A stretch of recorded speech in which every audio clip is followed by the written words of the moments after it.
My sister, who was really my mentor, she was 13 years older than I, and you know, she was there when I was developing and could point out things about perspective and the figure and things like that.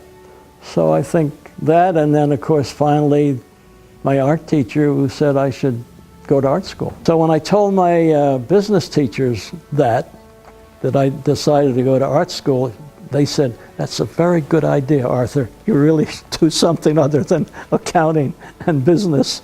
I was out skating on the lake. It was December 7th. Lake was frozen. I came in. My parents seemed very worried. And I said, "What's the matter?" He said, "The Japanese have bombed Pearl Harbor." Well, who ever heard of Pearl Harbor in those days? So they knew that that meant that we were at war and that I was going to be in the service at some point. A colonel come to Pratt saying that they needed artists for a new camouflage unit. And she said, you know, he said, "We need people who know color and design and so on and so forth." And so that's really how I heard about it.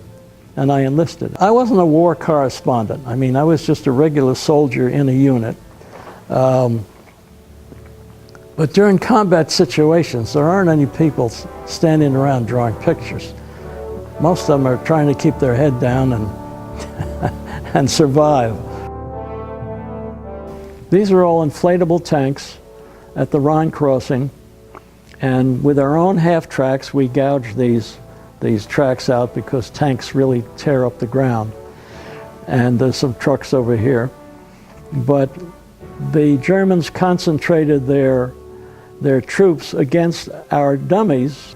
If the Germans knew who we were and what we did, and the fact that we really hadn't anything to repel them, that would have been a different situation altogether. I mean, a combination infantry tank attack, they wouldn't have even had to slow down. I mean, we'd have all been killed or captured. Any experience of that kind, which was pretty dramatic at times, is very helpful, especially if you're doing illustration. I think it made me more observant. Since I did a lot of sketching, you have to see things and get them down quickly. My style is not very tight. It's realistic. I mean, why does a doctor go into a specialty, a surgery or orthodontics or whatever, and why does an artist or a musician choose a certain instrument or a certain medium? Watercolor, for some reason I can't explain, was just something that I liked.